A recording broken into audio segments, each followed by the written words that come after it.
Welcome, guys. Fans, Bulls, Raiders, Thunders, Generals. Damn, I'm missing some more. But to all y'all subscribers, fans, to Call the King and KOK podcast, where we get inside the minds of champions, right? I want you guys to remember, pressure makes diamonds, right? It's been a minute. However, I got a special guest for you guys today. Today, we got a walking testimony, right? From the concrete of Liberty City to the field in Davenport, right? This brother has seen it, survived it, and is still sprinting towards something greater, right?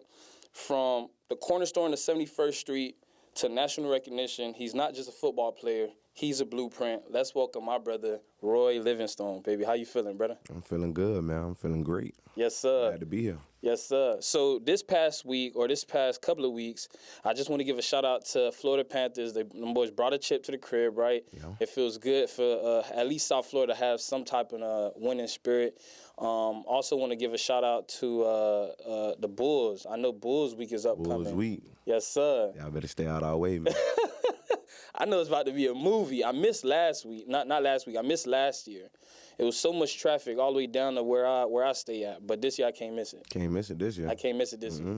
This Saturday coming up. Everybody coming up. Man. Y'all stay tuned. So it's going to be a quick 30, 45 minutes. I'm going to try to get as much as possible in it. But we just go start from the foundation. So if you want to just introduce yourself, and then we'll just get into it. Yeah, I know, man. I'm Roy Livingstone, man. You know, football player, athlete, father.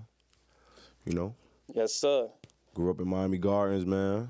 You know, in a little small park called Cloverleaf, you know. Grew up there, ran around, you know. Made it out, did big things. Yes, sir. Love to hear it. So I'm glad that you touched on the Cloverleaf, right? So where you grew up in Cloverleaf, correct? Yeah. All right, cool. And then what did a day back in your day look like? As a kid? As a kid, I mean, shoot, we kind of had a daily routine, you know. By 11 o'clock, I probably done woke up now, then ate breakfast. Mm-hmm. Shoot, called a couple of my homies up, you know, get on the bikes. You know, we go outside, ride around. Got to be home before them lights come on. Got to be home before the lights come on, but I had a problem with that. I used to like to stay outside, man. I wasn't trying to go home, man. That's real. I enjoy playing outside. You played Pop Warner growing up? To be like real, Lily? I started playing football at 12 years old, 12 or 13, 12. Okay. So for a park or a school? For a park. For a park? Which park? I started off at North County Rams. Okay. Then I went off after my first year. I went to West Park, South Florida. It's called South Florida Hurricanes back then. Mm-hmm. Then we changed to West Park, so that's where I finished out at. Okay, so you started playing ball at a very early age, right? Around Miami Gardens, you say, right? Yeah. Okay, and then what slowly led you to wanting to take football serious and then end up having you playing at the West? Well, start off on that part right there.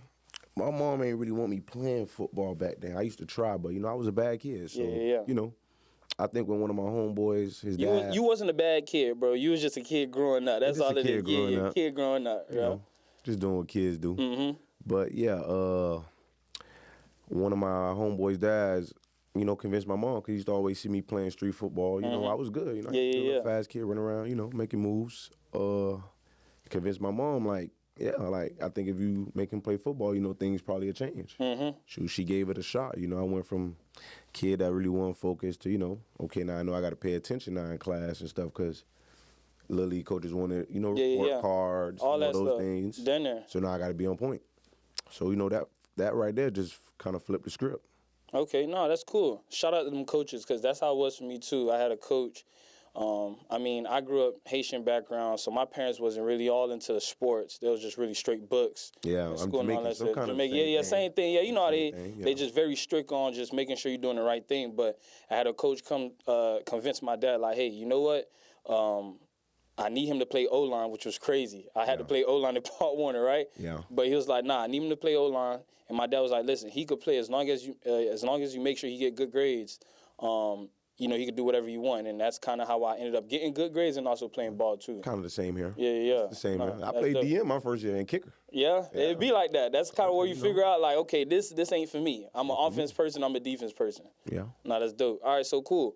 So now that led you to end up playing at the West, correct? Coach Vern. My Little League coach was kind of cool with Coach Vern. So when they see me at a UM game when I was in Little League, my plans was St. Thomas, but, you know, Covern ended up seeing me. Sure, he kind of told me what I wanted to hear. I gave it a shot. Coach Vern, on my mama. Once he told me Tutu was coming, I said, you know, I used to hear about him, you know, because I played up top in Broward. You know, they was down here in Liberty City. So, you know, when I heard Tutu was going to play over there, I said, oh, yeah, that kid nice, you know. I'll come over there. I'll give it a shot. And we go get into that because that changed the history down there. Changed the history. Yeah. So, all right, cool. So, how did a coach at Liberty City shape you? A coach at Liberty City? I mean, coaches at Liberty City kind of,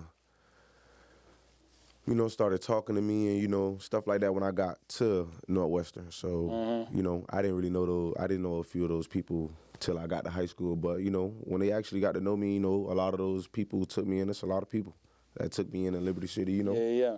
They shaped me up. You know, I was always ready to go, you know, mentally, physically, you know, whatever I needed. They was like a second support. Nah, that's real. That's real. Because as soon as I got there, I didn't understand what it meant to be around something or just be in a culture that had legacy. Yeah, real culture, real legacy. It kind of changed for me. Yeah, and once you see how important and how serious they take it, then it's like, okay, now I got to live up to that name, right? Live up to that. Yeah, so definitely understand that. So, boom, you get there. Run us down like how practice was, because a lot of people hear about the West, a lot of people hear about that culture, a lot of people hear about that legacy, right? But people don't understand how serious it is. Yeah. It's not just on the field; it's like in the hallways, in the hood, right, in the community. You hear 71st Street, you hear Bulls, you hear Blue and Gold. It's a presence behind it. Go ahead and kind of explain, because you rocked it, right? Yeah. You grew up in there. Kind of give everybody an understanding of what it means to be a Bull. I mean, what it means to Bull. What it means to be a Bull. Or matter of fact, let's start off what it means to be from the city, and then you can dive deep into what it means to Bull. Because I know it's more or less the same, but it's low-key different. Because you got people who from the city who ain't never been to the West, but they understand. Yeah. But then you got people who've been to the West, and it's a whole nother story. So go ahead and tell people how you feel about being from the city, and then just like that hunger, that grind, you get what I'm saying? Yeah. And then we can get into the West. Okay, I mean, you know, the people in the city, I'm not gonna lie, like, you know, they hungry down there. You know, it's different. You know, the culture different. You know, everybody come out. You know, from cousins to grandmas to aunties. Yeah. You know, everybody is pushing football. You know, a lot of people from, you know, Broward area. I could say from my community, you know, a lot of people wasn't really pushing like that. Yeah. Like, the community is behind the kids. Yeah. Not just your mamas.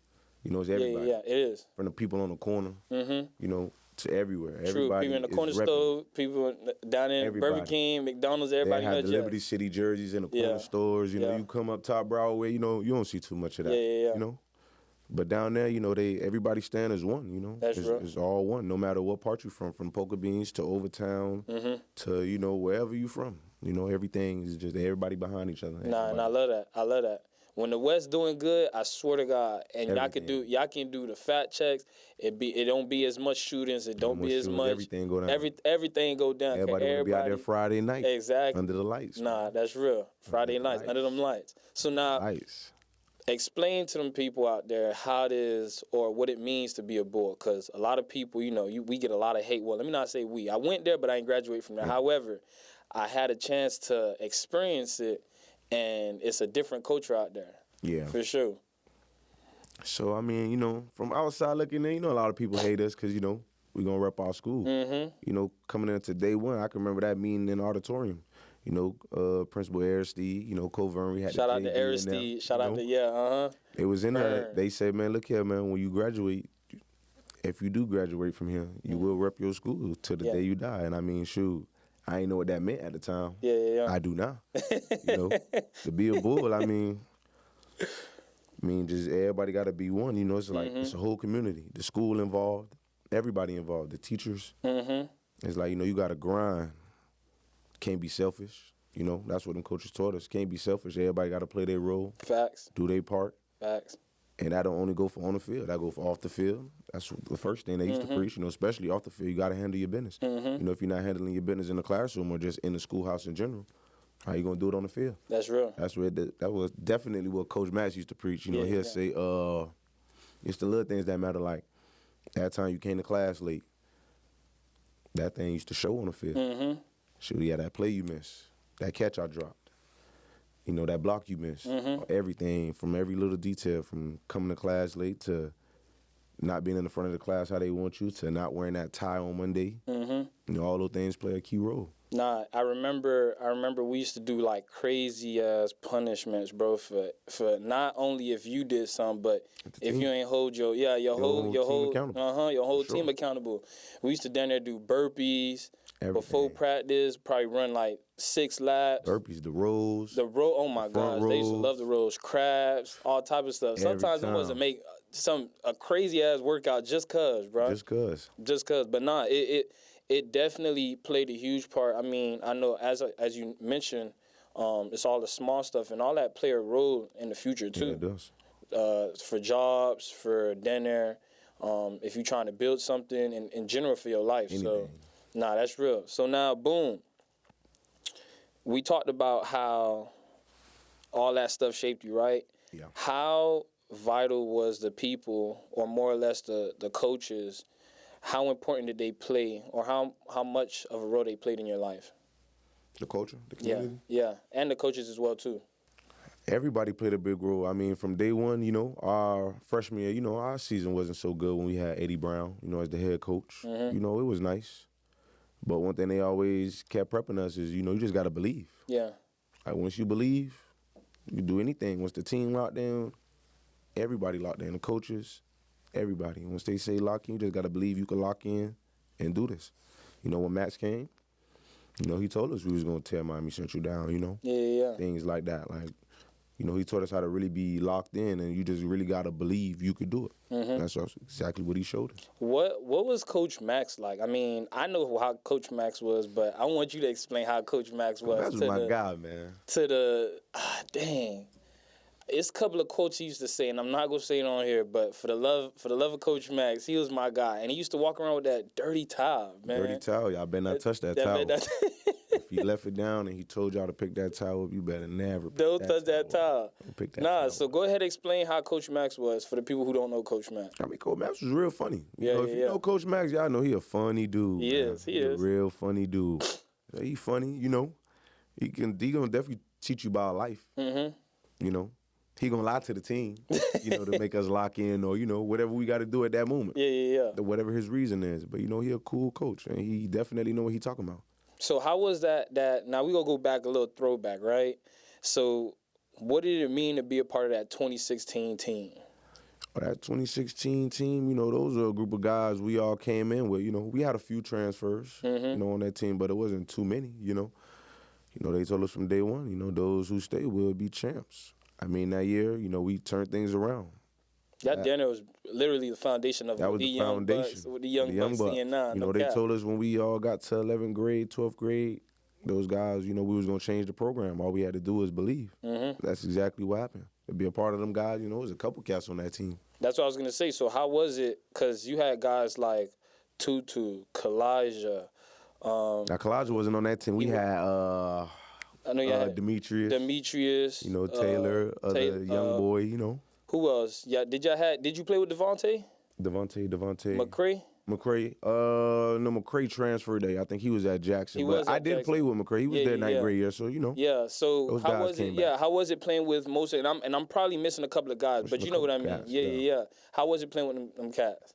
Man, I mean, those cats, we was all locked in. So for example, that team right there, we was different. After practice. We went to work, hard work.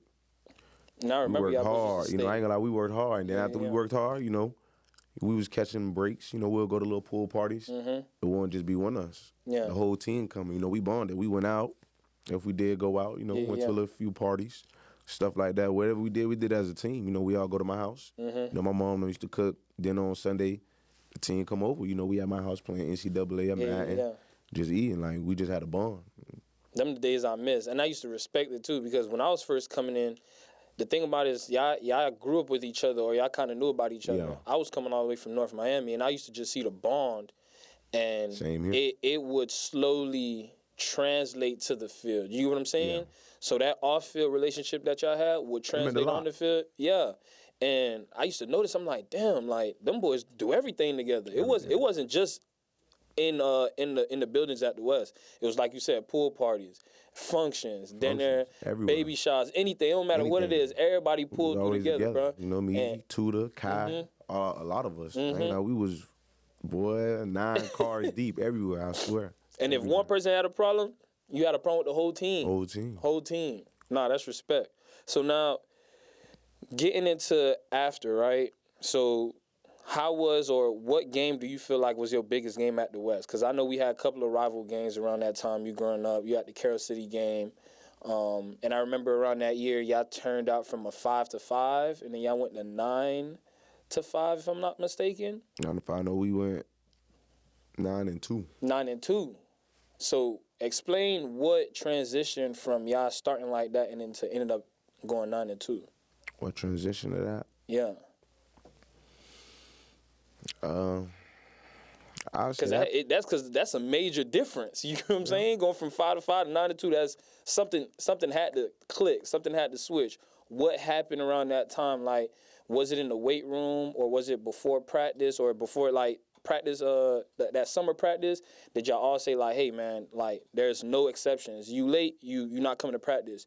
If you ain't got, because I remember if you didn't have the proper uniform, you wasn't practicing, and we held everybody accountable. You know what I'm saying? Man, like yo, short socks in practice, can't even come to. If you had Carroll City colors, you gone. Yeah, you gone. Yeah. So what do you think played a huge part into that transition? I mean, I think we played a big transition from the first year to the second year, as I say. It was just the team, I wouldn't say we was like fully locked in. Like we wasn't, when Max first came in, we believed, but I feel like a lot of cats that was on that team probably didn't really believe. People still stuck in their own ways. You got to get out your own program. Yeah, you can't be bigger than the program. That year, it was a little different. Like it was more fights that year. A little more, hate on the team. Why this guy playing, why that guy playing. And one thing I noticed is, when them fights happen, you can't take it personal. Yeah, you can't take it personal. You can't take it personal. It's the grind. Because he's just holding you accountable for what you should be doing, right? And back then a lot of cats didn't really know what that meant. Oh man, you don't gotta tell me. I mean that's just how it is when you growing up and you turn 16, 17, 18, right? Mm-hmm. You drop your balls, you starting to become a man, right? You start to take everything personal because you don't know the difference between someone holding you accountable or someone trying you. And that's the thing about the hood. A lot of people have a huge pride to where you could tell a man like straight up, and we at the West, we in the city, it's the hood. There's ain't no sugarcoat, you know what I'm saying? Like ain't no sugarcoat. And that was the difference though that I learned also as well. Like being in the city, to piggyback on like what you saying, how that culture changed you. Like they're gonna talk to you hard down there. Mm-hmm. Like when I first came in, they definitely told me, a lot of kids from Broward really don't come down here and play. I'm not from Broward, but Miami Gardens area, that what they consider up top. Mm-hmm. So, there was a lot of people saying that, a lot of big homies who used to be along the side gates, watching the practices. Mm-hmm. Those guys used to be like, they don't play a lot of cats down here, so, you really got to grind. You do got to grind. You do got to grind. A lot of people would take it personal. I remember how, I forgot what dude name, but we was on the same position group, and he was like, yo, you sorry. Yeah. And I'm like, damn, like, you supposed to be a coach, man.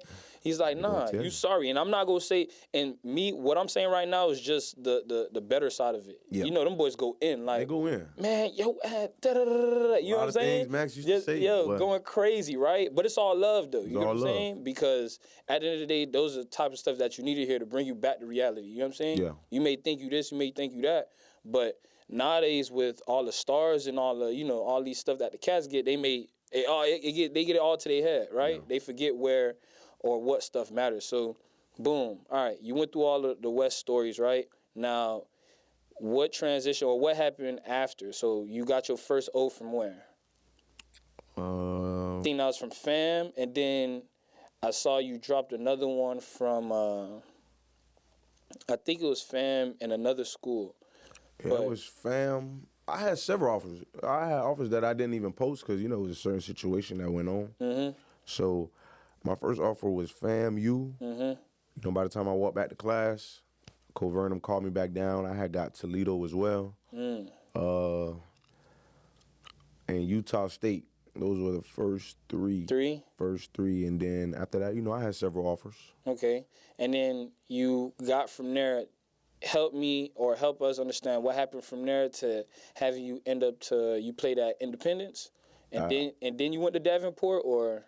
Nah, it's a little journey that a lot of people don't know. I just kept it, off the media and stuff like that. So, I came out, University of Illinois. When I get there now, they say, my test score isn't high enough. Yeah. So, they had a little plan that they gathered up, to go to a little JUCO called ASA Miami. Yeah. I stayed there for 6 months and then went back to University of Illinois come December, January, after the season. So that was supposed to be the plan, but, things happened along the road. So ASA kind of screwed me over a little bit. After my little league coach told me not to go there, he was like, nah, don't make that decision. Like, if you're going to go to a JUCO, go to another spot. So, that was the first advice that I should have took that I didn't take. I'm just listening to everybody else. It's life. I did the same thing too, trust. So I took it. Things were bad. At that time, I had a knee problem as well. I tore my meniscus. So I played a whole season of JUCO on truly one knee, to be honest. Ain't easy. So, I missed a lot of games. I only played about 2 to 3, maybe 3. So throughout that whole process, right? And then did you end up at Independence? Yeah, I ended up at Independence after ASA, kind of screwed me over. I left him. Yeah. I hit one of my homeboys up who was on the team. I just asked him what JUCO he was at. He was like, Independence. I said, shoot, what that's at? He said, in Kansas. He ended up telling me, they send a lot of guys off to school. I said, oh, send me the coach number. Yeah. I sent the coach my film ASAP. So you go up there, and if I'm not mistaken, that was on Last Chance U, right? Yeah, Last Chance U. You played with the famous coach Joe Brown? Jason Brown. You played with Jason Brown, right? Yeah. So go ahead and explain to us about how that coach was out there, or how that JUCO route went. Because JUCO is a grind. Yeah, that JUCO route is tough. I mean, even just seeing what ASA Miami kind of went through, they had kids staying in crazy hotels. Yeah. It'd be like that. Yeah. I don't even know. I think that was a motel, you ask me. It was kind of bad, the struggles. But to piggyback off of Independence, I mean, I was in the middle of nowhere, so, it's tough out there. Yeah. Especially if you can't cook. Boy, the humble can't boy. Cook. You in the middle of nowhere, all McDonald's, everything closed 9:30. Yeah. So if you ain't got nothing to eat past 9:30, I feel sorry. You really can't party. You can't, not true, because ain't really nothing. We used to drive 2 hours for parties, man. 2 hours, an hour, just to go party. We'll go to another little JUCO called Coffeeville. That was about, 30 minutes away. We'll go there, hang. That we treated that like our HBCU. They was the lit JUCO, But, it was tough. It was nothing to do. The campus ain't much so big. It's a lot of people here for the same reason, man. They trying to get out. A lot of people can't get out. True. I done seen a lot of teammates in JUCO. On that one Independence team, Coach Jason Brown bring in about 100, no, I lied, probably about 250 kids. Dang, that's a lot. And it's 2 tryouts in the summertime. And everybody trying to fight for one Everybody trying to fight for one position. Now, to piggyback off when I first got there, I first get there, they already in gear. I just got surgery about 3 weeks before I get there. So I didn't know, what you call it? No therapy. Oh, no therapy, yeah. No therapy. I just went out there right after surgery, in the cold. I never been in the cold. Oh, man. That was one. So the minute I get to Kansas. That Kansas. ain't good for a South Florida cat. I'm talking about the minute I get off the flight, I feel that 30. It was about 30. I think it was like 30-something degrees when I first got there. As soon as I get off the flight, man, it's cold. I'm like, ooh. I get to the dorm. I see, Ben, another cat that played with me at Miami Northwestern. One of my... The safety or corner? The corner. He played both. He played both? Ben, 33. I remember Ben. Yeah, Ben, my guy. I played Little League with him, childhood homie. He was up there. I get up there, I see him. I'm like, okay, I know somebody up here, He's showing me the dorms, telling me who the guys is or supposed to be the guys, this, that. I'm experiencing, the cold. He telling me what I'm going to need. Boy, how much cold gear you got? I came out there with, with regular stuff. I ain't thinking this going to be that. I ain't never been out there, so it's cold. So, he gave me whatever I needed, the little thermals. We go to Walmart, I pick up some stuff. It's time for practice now, I went from my first day, Coach Jason Brown. His first words to me is, because I never seen him yet. I had only seen the receiver coach I was talking to. So now Coach Jason Brown see me, we on the field, we running routes. whoever was supposed to be their guys at the moment, I forgot who dropped the ball. Like, a few of them dropped the ball. It's cold. It's brick out there. And then on top of that, we on the hill. So, the higher you are, you're feeling the breeze. So the school campus down there, you got to walk up the hill to get on the field. So we up there. It's cold. The breeze blowing. A couple receivers dropped the ball. I'm new. I come out here, catch the ball, do what I'm supposed to do. So, I seen him already. He talking to the coach. He like, man, who is that kid? Yeah. He seen me catch the ball.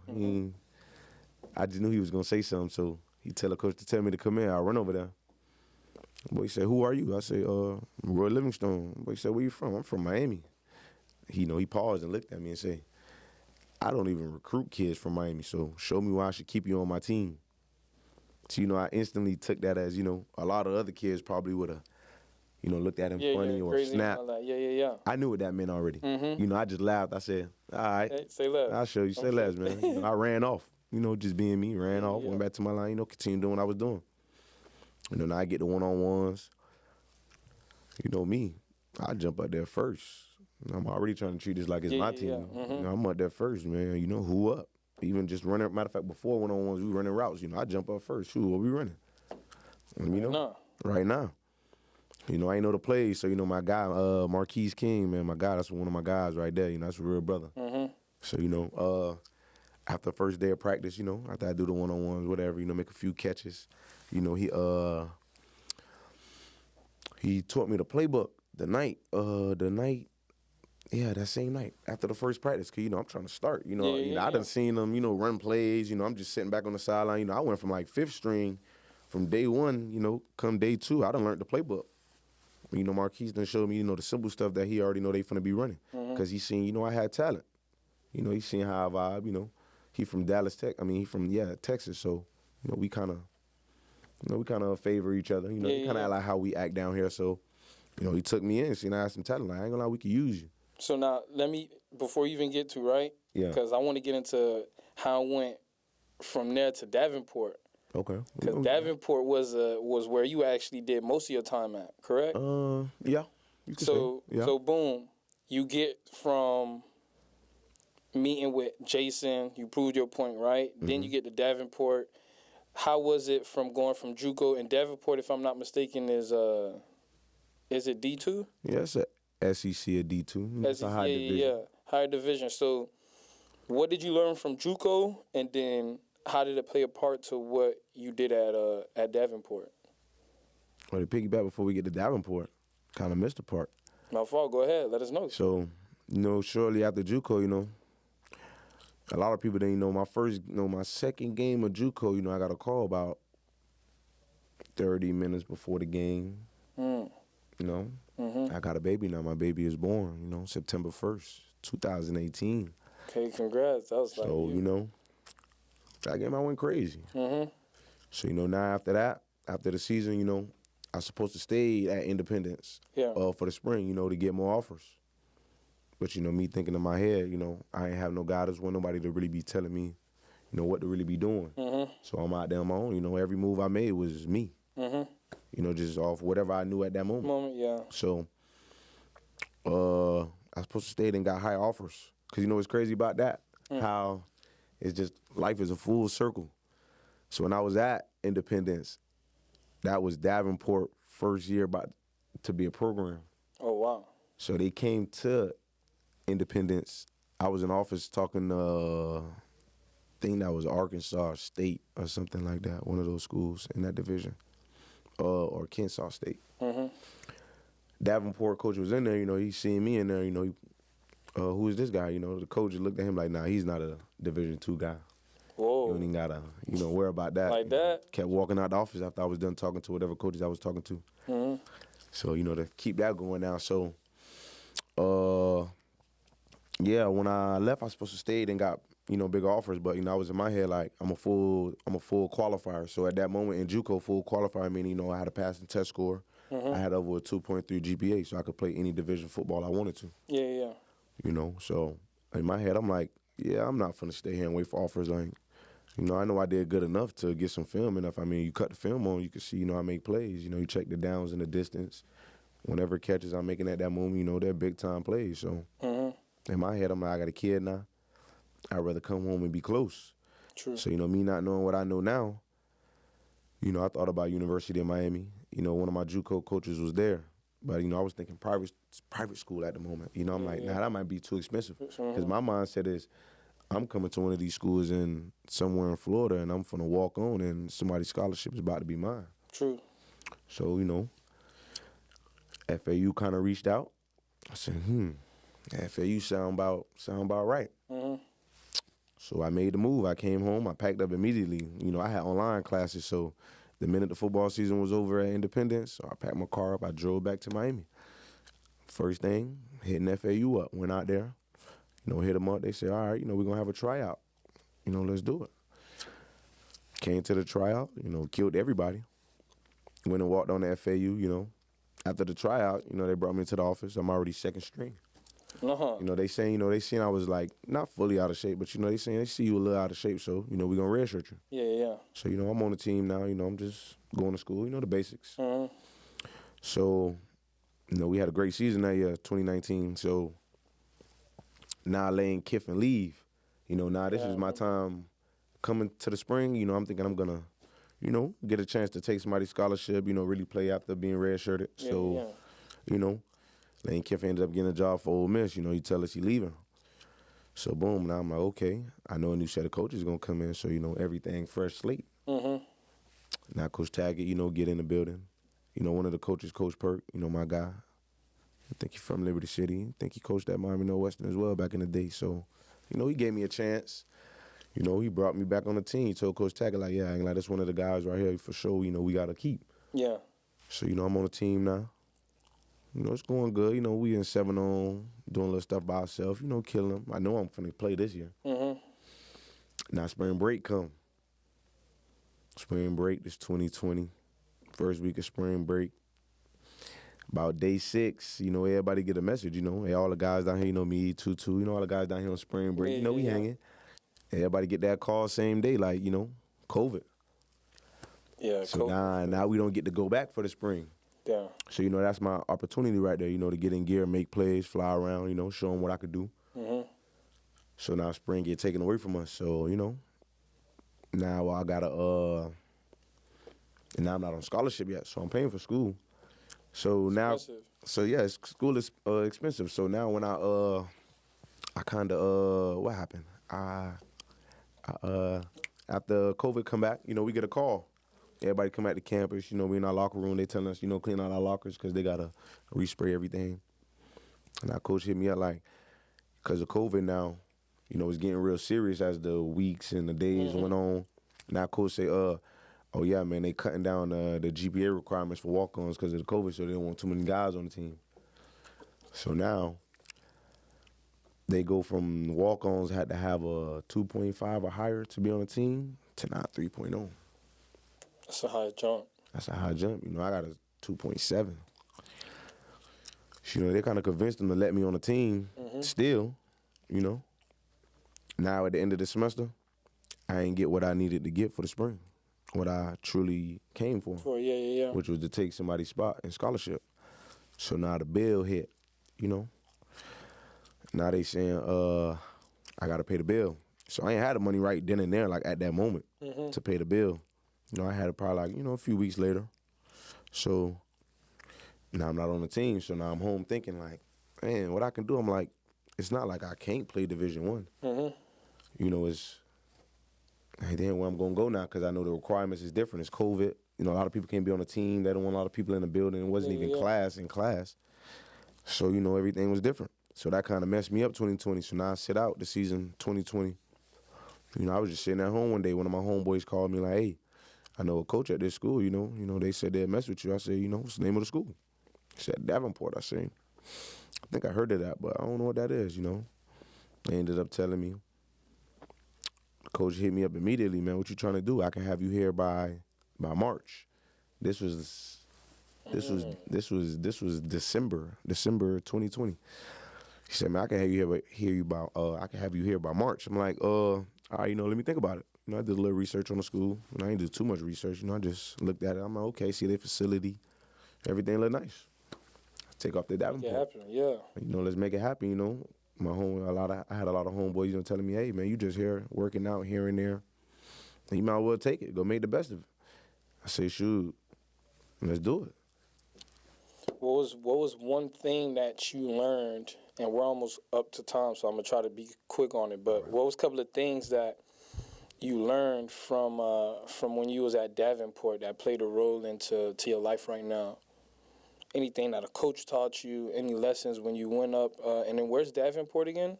Grand Rapids, Michigan. Michigan, right? Michigan. So what are some things that you learned up from being in Michigan and also at Davenport that played a role into your life right now? Because it's totally two different cultures, especially from down here in Miami and up in Michigan.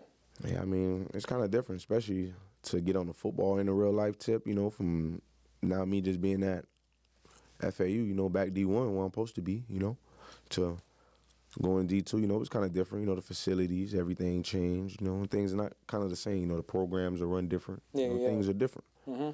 But, I never, complained about it too much. I used to complain, but I'm going to make the best out of whatever situation I was in because that's what the JUCO mindset taught me. Mm-hmm. So, I just made the best of anything, whatever situation I was in. But it was kind of good. And things that kind of changed my life, I'd say one of the coaches used to always say, man, you got to get out your own way. That's what head coach Spark used to say. You got to get out your own way.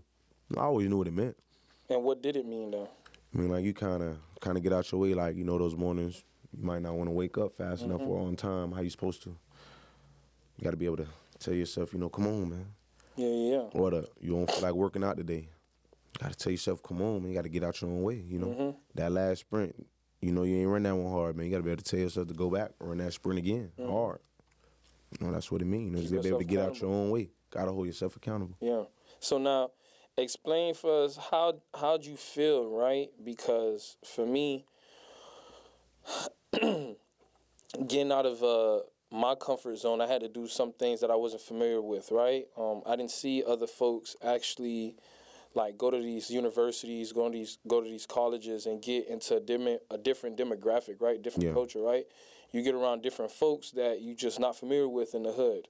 And I'm going to just keep it black and white. You just get around other cultures and other ethnicities like Asians, you got Latinos, you got all these different people, right? How did you feel, right? Nigerians, it's a whole bunch, right? How did you learn how to maneuver around that? And even if you didn't, it's cool, but kind of want to have or help people out there understand how it is when you get to these, like, next step in your life. Next step in your life to seeing new people. I mean, I'm going to be real. A lot of my real friends are guys that's from out of town, my teammates that I met along the journey from all schools that I went to.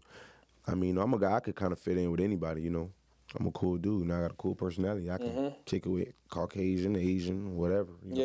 Kind of kick it with anybody. But, I mean, me personally, I could just read people. That's what my parents taught me how to do well, kind of read the room, read the energy. So, I kind of knew who to hang with, who not to hang with, A lot of people on the team didn't really see me that much, But they know I was cool. Everybody know, that's Roy. You're going to be always energetic, I'm loud.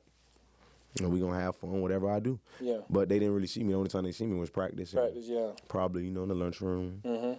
Which is cool. There's nothing wrong with that. Ain't nothing wrong with that. I just have my group of individuals who I hung with, who I know, kind of, we all get along, get each other. Yeah, no, I had one of my close homies from a while back. He asked me, and he actually went to the West End, Edison. He was like, hey, man, like, I see with all these, like, white people and all these, like, different other people and then X, Y, and Z. He's like, hey, like, how do you approach these people? And I was like, well, first of all, just because their complexion may be white don't mean they white, right? Don't mean they white. They could be Italian, they could be Asian. They got a lot of white, people. black exactly. friends. White, yeah. So I had to make sure he understood that first. But then I told him, I said, man, as long as you genuine, you real to yourself, you get what I'm saying? Yeah. One huge thing I'm about is being humble. You get what I'm saying? Nobody like a person who's boastful. As long as you be those three things, bro, you can hang with anybody. You know what I'm saying? Hang with anybody, and as long as you just be you. Exactly. And in life, you got to understand that people may not like you. So don't, take that one interaction that you have with one person and use it to judge everyone else. You get what I'm saying? Can't. So from then, I told him, I'm like, man, it's nothing, bro. Don't just get that block out your head like, oh, they're this, they're that, and then just look at them from, like, human being to human being. As long as you could do that, you should be good. Yeah, you should be good. Nah, that's dope. Get along with anybody, just be you. I mean, you ain't get along with everybody. You're going to bump heads with people. You know, that's life. That's what happens. So now I'm gonna switch it up a bit. We're going to play a little game, right? It's called First Thing That Comes to Mind, right? So I'm going to say a couple of words, and you just tell me the first thing that comes to your mind, right? 71st Street. We run the city. The West. We run the city. Poker beans. Culture. Chad. Songs. Lil Fred. Say Lil Fred? Yeah. That's Ferrari Fred? Lil Fred? Yeah, I think so. Yeah. Fred. Coach Max. My guy. Blur. Oh, you just got bombed, boy. NFL. Not for long. 456. Head crack. Street Bully. Street bully. Yeah. Hit that street bully. Oh, and walk. Quake. Quake? Yeah. Or Quake? Quake. The pool. Mama.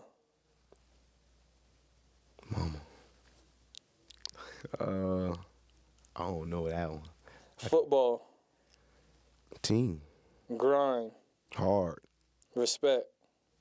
Everyone. Liberty. City. Cheeseburger sub. The corner store by the West. You know it. Come on. I was waiting on it, boy. If you ain't say that, hey, boy, if you ain't say that, night great. Yo, it's crazy. Come on now. Them cheeseburger subs. Cheeseburger subs corner gonna store. do Shout it, out to boy. them boys. They've been doing it for the longest, bro. Longest, boy. Last one, Miami Dolphins. Sorry, yeah. All right, nah, that's dope. That's dope. So, if you had a Lil You, right? I got a Lil Me. If you got a Lil You, to be real, right? 13-year-old version of yourself. And this is not for him, but this is just, to help out. Pants sagging, head full of dreams, maybe a little lost. What do you say to him, right? What's one lie the streets told you that you had to unlearn? And we gonna be quick with these, but what's one lie the streets told you that you had to unlearn? That if you hang with certain people in the streets, you'll get dragged into it. Okay, that's real. What's the hardest truth you had to face about yourself? Hardest truth? The hardest truth about myself is I probably, I always feel like I'm right. It's cool. That's cool. But, I know deep down sometimes, a lot of times, I probably don't be right, but yeah. I'm going to make you see my logic of it. Nah, that's not, and you can respect that, though. Yeah. You can respect that. I can respect that. What's one thing you wish someone told you earlier?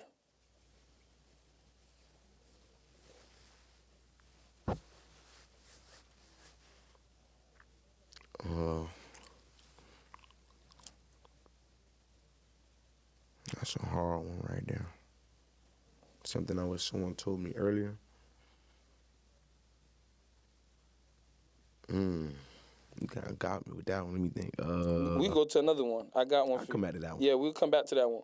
What would you like to see different in kids today, especially in the schoolhouse and how they carry themselves? In the schoolhouse, how you carry yourself, I mean, just be you. Like, you don't have to be a bad kid or a kid that caused trouble or whatever you're doing in that moment to be cool or to have everybody mess with you or for everybody to love you however the other kid getting the same love. Yeah. You don't got to do what they do. Do what you do. For kids chasing that next level, right? College, football, or life, what's one thing they need to understand now that no one is telling them? And no one's telling me that if a coach or a grown-up is taking the time out to simply tell you that you're doing something wrong majority of the time, and they're not really telling you that you're doing something right all the time, is that they care about you and they want to see you grow and get better and achieve whatever goals it is that you want to achieve.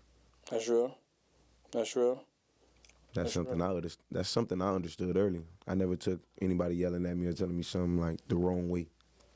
One thing I could say is they should always have, and that was huge on me, that's kind of what saved me, is always just, it's not bad to have it, but I think it's actually important to have a plan B because football is only there for a certain amount of years, right? Not for long. Yeah, it's not for long, especially if you get to the league anyways. after that, there's a lot of football. A lot of life. Yeah, a lot of life. So, you know, you want to find something you're good at, find a craft. Find something you love. Either it's rapping, it's making clothes, it's washing cars. It can then be something in the community, because that's a lot of that we don't see no more. A lot of kids who want to do community work. So, definitely find that plan B, because it's important, because like you said, NFL, not for long. So that's very important. Now, do you have a relationship with God? I always had a relationship with God. You know, my grandma used to always bring me to church when I was younger. You know, I stopped going, but I pray every day. So yeah. So how important do you feel like having a relationship with God is, and how did it play a role? It's very important, you know. I think praying to God just helped my mental with just like, okay, whatever my situation was, I always thought the best out of any situation in my life, no matter what it was. Do you feel like God had a bigger purpose for you other than football? Yeah. I think he did. I felt like he did. Because I got a lot of knowledge. Like football, I think I'm one of one, man. I think my brain, especially when it comes to football, especially, you know, the game mode, you know, things I can see, like the things I know, I think, you know, it's just different. It's next level. That's real. That's real. Now, what's a quote that you have that keeps you going on every day? Something that you tell yourself. It could be anything. It don't have to be a quote, but something that, you know, you wake up and it's like, yo, I got to keep going. That's something I say every day. Every day I get up or whenever I'm praying, man. My favorite line, man, stay motivated. Keep going. That's no real. matter what's going on. I see them, like I stated, like, piggyback off what I just said, man. Keep going, stay motivated. You do whatever you want to do. Keep God first as well, too. God first. Any teammate or coach or legend you like to nominate for a future episode on Call It Keenan? Nominate? Could be anybody. Just one, or I can name a few? You can name a few. For sure, man. Demetrius Mays, man. Okay, yeah. That's a guy that need to be heard right now. Real? You know, you could do Tutu as well. Tutu, for sure. Coach Reggie. Reggie. Coach Reggie, that's my guy, man. That's my favorite coach, man. Is he a firefighter? He a firefighter. He's a firefighter. I remember Coach Reggie. He a big dog in the firefighter academy, man. Shout out to Coach Reggie, man. No, that's real. And is there anything you want to leave to the fans, subscribers out there, young boys that's looking out? You got your people at the West, you got people in Liberty City, people out South Florida, the whole nation. Anything that you want to leave with them before you go?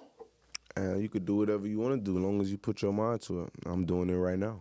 Whatever I want to do at the moment, no matter what it is. You know, to the athletes, you got to keep grinding. You know, it's people like me. I ain't never had no guidance. Every step I took was my own decision. But I've been through every level to it. I know exactly what to do now. I can help anybody else out no matter what the situation is. And always to the athletes, man, grades first. You see throughout this whole situation, I never once said it was a problem with school. It wasn't that. I always kept my grades on top so I can do whatever I needed to do. That's you real. got to use people because they're going to use you. That's real. You heard what he said. Roy ain't just show out, he poured out, right? I believe this podcast or this show wasn't just for athletes. This was just for anybody who had to overcome any the noise, adversity, trials and tribulations, right? So I appreciate you for this. This was for the hood. I ain't gonna lie to you, bro. I knew I had to bring you in, bro. I had to get that one person to kind of, you know, bring a different mindset because you had to live it, you had to grind through it, and you overcame it, right? Yeah. So to all my people, y'all boys, I need y'all boys to like, subscribe, share to your mama.